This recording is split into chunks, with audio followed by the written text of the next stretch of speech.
بەناوی خوای بەخشەندە و میهرەبان. سڵام عەلەیکم وەڕەحمەت اللهی وەبەرەکاتوه. هیوادارم تاعەت و عیبادەتی هەموو لایەکمان قبوڵی خوای میهرەبان بێت. بەڕێزان، بۆ هەڵقەیەکی تر لە ڕێوڕەسمی شارستانی گەیشتینەوە خزمەتتان. تکایە هاوڕێیمان بکەن. ئەمجار باسمان ئەچواتە سەر وجدانی کاری و هەوڵ و تەقالا بۆ دروست ئەنجامداینی ئەرکێک کە وەکو مەسئولیەت یا وەکو شغڵ و پێشە لە کۆمەڵگا گرتمانە ئەستۆ و گەرەکمانە لە ڕێگەی ئەوەوە خزمەتێک بە خەڵک و پارەیەک بۆ ژیانی خۆمان بەدەست بێنین. شعرێکی مامۆسا هەژار ئەکەینە پێشەکی ئەم بەشەمان. چکچکی ساعەت دەڵێ وەشیار بە، تەوەزەل مەبە خەریکی کار بە. وەک من تێکۆشە بە ڕۆژ و بە شەو، هیچ پەیدا نابێ بە تەمبەڵی و خەو. ماندووبوون و کار مایەی ژیانە، بێکار ڕابواردن ڕەنج و زیانە. گەر من کار نەکەم لەشم ژەنگ دێنێ، دەچمە سەر وەستا هەڵمەوەشێنێ. مرۆڤ کار نەکا کاری زۆر لەنگە، بێکاری شوورەی و نەنگە. ئینسان بە کاری ئەیناسن، وەکو ئەزانین کاری ئینسان، شغڵی ئینسان، شەخسیەتی ئینسان شکڵ پێدات. شەخسیەتی ئینسان تەئسیر ئەگرێت لە کار و ئاکار و ڕەوشتی ئەنجامداینی کارەکانی. کار کاتێکە فقط بۆ ئەنجامداین ئەنجامەدرێ و ئینسان دڵخۆشی پێ نییە و عەلاقەی پێ نییە و فقط ئەزانێت ئەگەر نەیکات و ئەگەر ئیدامەی نەدات دەستمزدێک دەستی ناگرێت کە ژیانی پێ بواتە بەرۆ، ئەوێتە ئەرکێکی لامسەرلا و بێعەلاقە کە ئینسان پەلەپەلێسی زوو تەواو بێ و لەملی بێتەوە. بەڵام وەختێکە ئینسان کارەکەی پێخۆشوێت، حەزی لێ بکات و وەکو تەفریح تماشای کارەکەی بکات و ئەنجامداینی کارەکە لەزەتی بێت بۆی، کار هیچ پیری ناکات، بەشک و خۆشحاڵی ئەکات و ڕۆحێکی بۆ ئەنجامی ئەو کارە ئازادی و ئارامشێک پێدات. کارێکە بە مرتاحی و بە عەلاقەوە ئەنجامی ئەدەین و بۆ ئەنجامی ئامادەگیمان هەو، بۆ دەستپێکردنی خۆمان حازر ئەکەین و لەزەتی لێ ئەوەین و لە ئەنجامیا خۆمان بە مرتاحیوە لە درۆ، لە ڕیایی، لە فێڵ و فەریبکاری و ناخالسی ئەپارێزین. ئەتوانین بێژین کارێکە وجداندارانە ئەنجامی دەین، یا ئەتوانین بێژین ئێمە لە ئەنجامی کارە وجدانمان هەیە.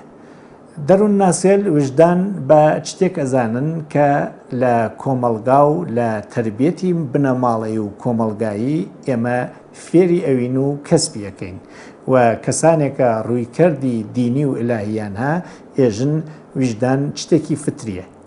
چی فتری تماشای بکەین و چی بە شێوەیەکی ئیکتسابی تماشای وجدان بکەین، وجدان جێگەیەکە هیچی تیا ناشارێتەوە، چون ئینسان ئەتوانێت چت لە خەڵکی تر بشارێتەوە.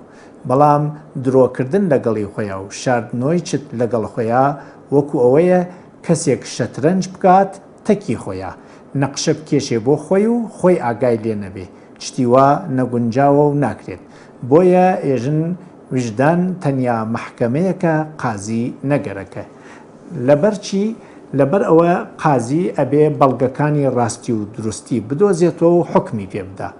لە وجدانە هیچ بەڵگەیەک نییە شاریا بێتەوە مەگەر ئینسانەکە بێوجدانی و خۆی لە چتەکە غافڵ بکە و خۆی لە خۆی بیشارێتەوە. ئەویش ممکن نییە مەگەر بۆ کڵاوبەردار. ئەلبەتە ئەویچە ڕوون کەمەوە کڵاوبەرداریش بۆی ممکن نییە. کڵاوبەردار لە خەڵکی ئەشارێتەوە، نە لە خۆی. وجدان ئەگەر بێژی نەقشی چیە لە کارا، وەکو نەقشی کەسێکی هەست کە شتێکە ڕانێت. کەشتێکە هەرچەندێکیش محکەموێت، ڕێک و پێکوێت، ئەگەر کەشتیوان یا ئەگەر سایقی سیارە لاروێروێ و ناڕێکوێت، ڕەنگە دەعام و غەرقبوون دروست بکات. ئەو کەسانە بۆمبارانی هیرۆشیما و ناکازاکیان کرد خەلەبانێلێکی زۆر لێزان و پسپۆڕ بوون بەڵام زۆری نەیان دوایی بۆردمانەکە خۆیانیان لەبین برد لەبەرچی لەبەر ئەوە نەیانزانی و چیان کردێ و لە دوای ئەوە کە بینیان چیان کردو و چیان بەسەری ئەو خەڵکە ئاوردوێ وجدانیان داچڵکیا و خراپی و نالەباری کارەکە وای لێکردن خۆیانیان مەحکوم و حکمی خۆیانیان سادر و خۆیانیان لەبین برد. بە هەر حاڵ هەر کارێک کە ئێمە ئەیگرینە بەر بۆ دابینکردنی مەعیشەتمان دوو باڵی هەیە. یەک باڵی کار زانین و تەخەسوسە کە هەرچیە زیاتر بزانین و پسپۆرتر و لێزانتر بووین ئەنجامی کارەکە ڕێکوپێکتر ئاسانتر و جوانترەوێت و خەڵک ڕازیترن. لەو بەریچۆ باڵێکی تری کار وەکو پەلەور باڵی وجدانی کاری یا ئەخلاقی شغڵە کە ئەگەر ئێمە پسپۆڕ و لێزانیش بووین بەڵام بێ ئەخلاق فێڵواز کڵاوبەردار درۆزن بێ ئینساف ناجوامێر بین لە کارەکەمانە کارەکەیش پلەی بەرز بێت مشتری دوورمان لێگرێ و عەلاقەی پێمان نامێنێت. وابوو لە کۆمەڵگا ئێمە یەکتر ئستخدامەکەین پێشتر باسی نەزەریەی ئستخداممان کرد. لە نەزەریەی ئستخدامە جیاوازیەکانی عەقڵ و زانین و زانیاری و شغڵی ئێمە ئەوێتە هۆی ئەوە ئێمە بتوانین لە یەکتر کۆمەک بگرین بۆ ڕەفعی نیازمان و بە پارەیەکە بە ئزای دەستمزد دەدەین بە بەرانبەر و لە بەرانبەر یەسێنین لە باخەڵی یەکتری ژیانمان دابین بکەین کە ئەگەر ئەم دوو باڵە وەیەکۆ هەماهەنگون ژیانی شارستانی ئاسانتر و ڕزایەتی ئێمە لە کاری یەکتری زۆرتر دەبێ و هاوکاری و سەمیمیەت و محەبەت لە بینمانە زیاترە بێ. یعنی وەکو شۆغڵ ئێمە ئەتوانین دووچت بۆ باشبوونی شغڵەکەمان و بەرزبوونەوەی ژیانی شارستانی بخەینە ئەستۆی خۆمان. یەکێک مەهارەتێلی شغڵیە کە زانیاریە و یەکێک وجدانی شغڵیە کە کاری پاک ئەنجامداینە.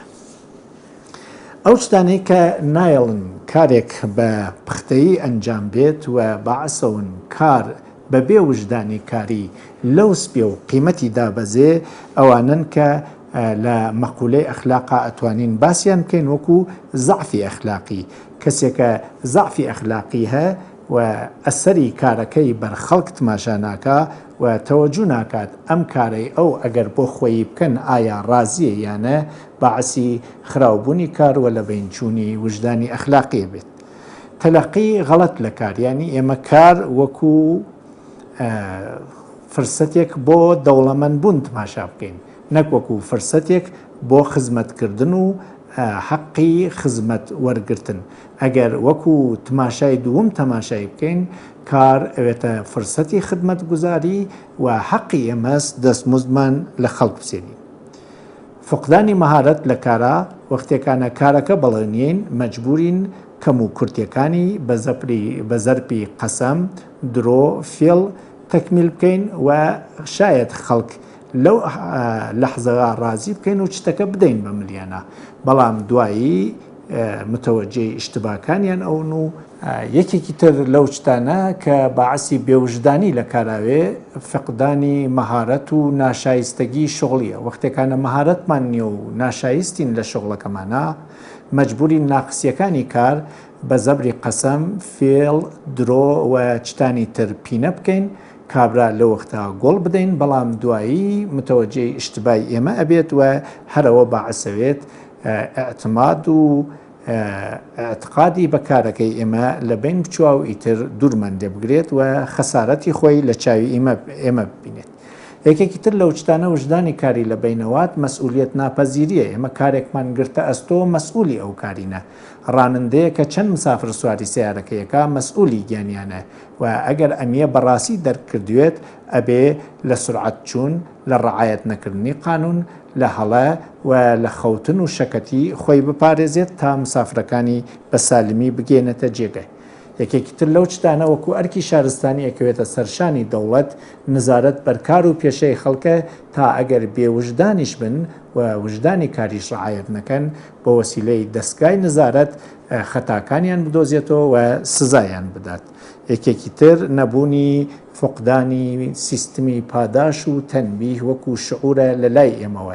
ئێمە کاتێکە کەسێکە بینین کارەکانی باش ئەنجامەدات حەقە سپاسگوزاری وین و دڵگەرمیکەین و ئەگەر کارەکانی غەڵەت ئەنجامەدات ئەعترازی لێ بکەین و ئەگەریش پێویستی کرد شکایەتی بکەین و آخر هۆشمان بێت وەختێکانە کار فاسد بوو کۆمەڵگا فاست دەوێت و فەسادی شغل و کار بەعسی فەسادی ڕەوابەتی ئینسانی دەبێت.